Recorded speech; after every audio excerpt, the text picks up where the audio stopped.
گا، یہ ناراض ہو گیا تو مشکل میں پڑ جاؤں گا۔ تو اس سے بڑا اور کون اس طرح برداشت مفتری ہے جو اللہ کے اوپر جھوٹ بولے؟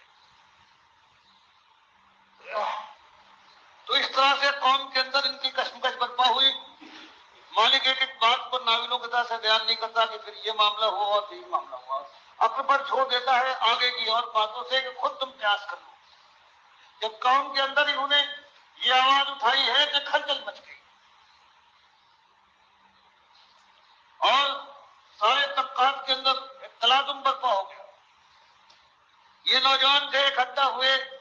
کہا کہ یہ عالم ہے، اب جان کی بھی قید نہیں اور سب سے بڑی چیز ایمان کی قید نہیں ہے، یہ زبردستی ایمان سے ہٹائے گی یہ لوگ۔ پھر سب جمع ہوئے یہ نوجوان اور آپس میں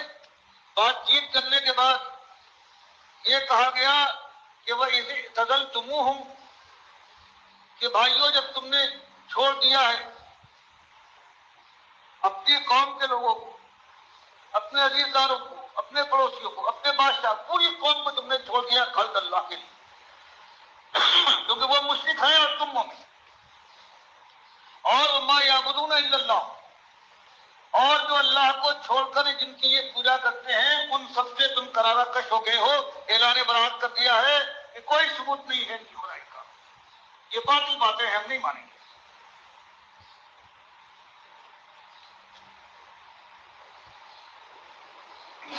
تو بھائیوں بس ایک ہی بات ہے، اب کہنے والا کہتا ہے کہ میری سمجھ میں ایک بات آتی ہے، فاؤ کہ چل کے ٹھکانہ بناؤ الی الکہف، کسی پہاڑ کے بعد میں اس دنیا کو چھوڑ دو، یہاں رہ کر ایمان پر قائم رہنا ان کے ظلم و زیادتی کے ساتھ یہ ممکن نظر نہیں آتا، تو ایمان کے لیے اس دنیا کو چھوڑ دو، گھروں سے چلو کسی کغار میں جا کر وہاں جا کر قیام کرو تاکہ ان کی دستت سے دور ہو جاؤ اور تمہارا ایمان محفوظ ہو جائے، ورنہ معلوم نہیں کیا کچھ یہ کر گزرے اور پھر اس کے بعد کہیں یہ نہ ہو کہ شقاوت ہمارے اوپر حاوی ہو جائے اور اس کے بعد ہم ایمان کے سلسلے میں کوئی کمی اور کمزوری کا مظاہرہ کریں۔ وہاں چلو اور یہ امید رکھو ینشر لکم ربکم کہ بکھیر دے گا تمہارا رب تمہارا پالنہار، اس کے لیے تم یہ سب کچھ کر رہے ہو، من رحمت ہی اپنی رحمت کا حصہ، ویحیی لکم اور مہیا فرما دے گا تمہارے لیے، من امرکم مرفقا تمہارے اس معاملے میں انتہائی نرمی انتہائی آسانی پروردگار پیدا فرما دے گا اور اللہ تمہارا حامی ناصر ہو جائے گا۔ فرمایا یہ بات انہوں نے کہی اور وہ غار میں آ کر بیٹھ گئے، فرمایا ہم کو تم نے ان کو سلایا ہے تھپکیاں دے کر کہ ان کو بھی 300 سال رہنا ہے، جاگتے رہیں گے، پریشان رہیں گے، سو جائیں آرام سے، وترشم اور ہم نے ان کو سلانے کے بعد ایسی جگہ رکھا ہے اور خاص انداز سے ہم نے سورج کو حکم دیا ہے کہ ان کو کوئی غضب نہ پہنچے، کوئی تمازت تیری ان کو پریشان نہ کرے، یہ میرے بندے سو رہے ہیں میرے لیے جنہوں نے سب کچھ تج دیا ہے۔ ترشم مالک فرماتا ہے دیکھنے والے اگر تو دیکھے تو دیکھے گا سورج کو اذا طلعت کہ جب وہ طلوع ہوتا ہے تداوروا عن کہفہم ذات الیمین، تو بجائے اس کے اس کی تمازت اور اس کی شعائیں ان لیٹنے والے سونے والے نوجوانوں پر صحیح معنوں میں زمین کے یہ جاب سے ان کے اوپر پڑے اور ان کو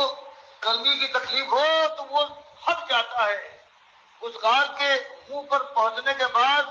شعائیں اس کی ایسا کرتی ہے تداوروا عن کہفہم کہ غار سے ذرا کٹ کے نکل جاتا ہے اپنی روشنی کو پھیلتا ہوا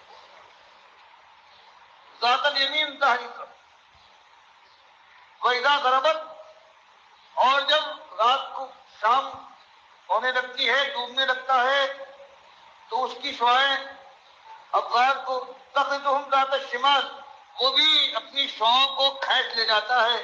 غار کے منہ سے ان کو تکلیف نہ پہنچنا چاہیے، وہ بائیں ہاتھ کا قطرہ نکل جاتا ہے غار کے منہ سے، سورج کی کرنوں کو سورج لیے ہوئے نکل جاتا ہے، یہ ہم نے انتظام کر دیا۔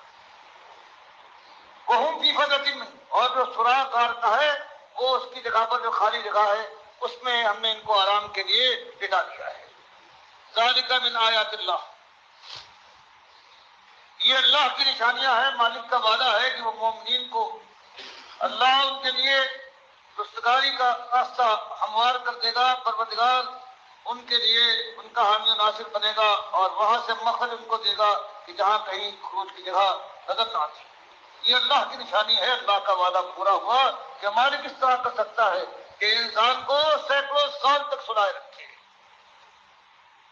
فرمایا یہ نشانی ہے کہ مالک سلا بھی سکتا ہے اور سلانے کے بعد طویل عرصے کے بعد اٹھا بھی سکتا ہے. تو جو یہ سمجھتے ہیں کہ اتنے مرے پیچھے کیسے اٹھائے گا، تو یہ اس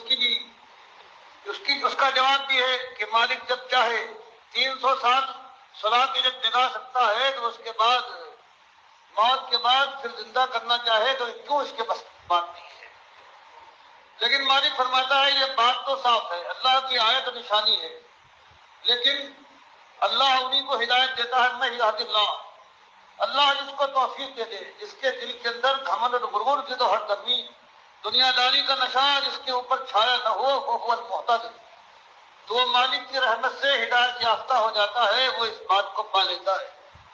وَمَن يُضْلِلْ، اور مالک سمجھ بوجھ کے جس ذات کو جس شخص کو پاتا ہے کہ ہر دم یہ ظالم ہے، یہ بندے ناتراش ہے، یہ دنیا دار خالی کام و دہن کی لذت چاہتا ہے، آخر نظارے اس کو محبوب ہے، باقی اس کے اندر کچھ نہیں ہے، کھوکھلا ہے. تو فلن تجد،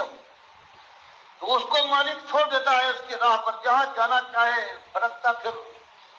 اور پھر جب مالک مارتا ہے، جب وہ گرتا ہے، فلن تجد، تو یہ پانے والے ایک مخاطب نہ پائے گا لہو اس کے لیے، ایسے بھٹکے ہوئے شخص کے لیے، ولیم مرشدہ، کوئی اس کا محافظ، کوئی اس کا ہمدرد و غمگسار جو اس کو مرشد بن جائے، اس کو راستہ دکھا دے، کوئی نہیں ہے. جو اللہ جس کو سمجھنے کے بعد جس کا اللہ کا تقاضا، اللہ کا علم اور پروردگار کی حکمت جب تقاضا کرے کسی کو گمراہ بھٹکا چھوڑ دینے پر، تو اس کے بعد کوئی نہیں ہے اپنا سر مار مار کے بڑا سے بڑا کوئی انسان ہے وہ رہ جائے لیکن اس کو ہدایت نہیں سکتا. تو فرمایا یہ سب کچھ ہے، یہ اللہ کا معاملہ ہے. آپ جو کر رہے ہیں یہ بالکل صحیح راستے پر پوری جان آپ لگائے ہوئے ہیں، آپ کی طرف سے کوئی کمی نہیں ہے. بلکہ اصلی بات یہ ہے کہ مالک نے سمجھتے پوچھتے اس کی ہر تمیز کے رویے کو دیکھتے ہوئے جانتے ہوئے پروردگار نے جن کو گمراہ کیا ہے، آپ کے قوم کے بڑے لوگوں کو بھٹکا دیا ہے، وہ ابھی تک سرگشتہ ہیں اور راہ راست کو نہیں پاتے. یہ اس وجہ سے کہ وہ ہے اس لائق، ان کے دل سیاہ ہو گئے ہیں. اس لیے آپ نہ گھبرائیے، آپ پریشان نہ ہوئیے کہ آخر یہ لوگ ایمان کی طرف کیوں نہیں آتے. فرمایا ان کی بات، ان کی سرشت ایسی ہے، پروردگار نے ایسا کیا ہے. آپ مالک آپ سے بالکل راضی ہے اور آپ غم نہ کیجیے، اپنے کو نڈھال اور ان کے پیچھے اپنی جان کو خطرے بن جائیے. اس طرح سے پروردگار عالم اپنے نوجوانوں کا ذکر فرماتا ہے ابھی اور آگے بھی، اور جو آپ کے سامنے آئے گا. اور ظالموں کے ساتھ مالک کا جو سلوک ہے اس کی طرف بھی اشارہ ہے کہ یہ لوگ بچ کے نہیں جا سکتے. اللہ کی پکڑ ایسی ہے کہ اس پکڑ سے کوئی اگر یہ سمجھتا ہو کہ میں محفوظ ہوں تو اس کی خام خیالی ہے. میرے پیارے بھائیوں، یہ آواز ہے ڈاکٹر مسعد الدین عثمانی رحمۃ اللہ علیہ کی. اصحاب کہف کا واقعہ بیان کیا ہے آج کے نوجوانوں کی رہنمائی کے لیے کہ دیکھو اس وقت تو کوئی کتاب بھی نہیں تھی اور کوئی نبی بھی ان کی رہنمائی کے لیے وہاں موجود نہیں تھا، لیکن اللہ کی نشانیوں کو دیکھ کر وہ زمین اور آسمان کے مالک کے اوپر ایمان لے آئے اور پوری قوم سے ٹکر لی ہے. پوری قوم ہے کافر مشرک ہے. آج اس طرح کہتے ہیں کہ اچھا صرف تم چند لوگ ہو تو بتاؤ کچھ قرآن کا مطالعہ کیا ہے؟ قرآن نے یہ واقعات کس لیے بیان کیے ہیں؟ یہ نوجوانوں کی ہمت افزائی کے لیے کہ دیکھو اپنے آپ کو اکیلا نہ سمجھنا، تمہارا مالک تمہارے ساتھ ہے، فرشتوں کی دعائیں تمہارے ساتھ ہیں اور تم بالکل کسی کی پرواہ نہ کرو. مالک تمہیں اس طرح غلبہ عطا فرمائے گا، تم کمزوروں کو اللہ تعالیٰ عزت دے گا اور تمہاری تعداد کے اندر اضافہ کرے گا اور کفر و شرک کا زور توڑے گا. تو آج بھی اللہ کے بندوں اگر صحیح معنوں میں کسی کی اپنے ساتھ ہمدردی ہے، اپنے اہل و عیال کے ساتھ ہمدردی ہے، اپنی قوم اور اپنے ملک اور ساری دنیا کے انسانوں کے ساتھ ہمدردی ہے، تو اس کو یہ توحید کی دعوت اٹھانی چاہیے. یہ علاج ہے، اس کے علاوہ کوئی راستہ نظر نہیں آتا. یقین کیجیے دنیاوی لحاظ سے یہ اس طرح انسان ہیں، یہ جانوروں سے بدتر ہو گئے ہیں.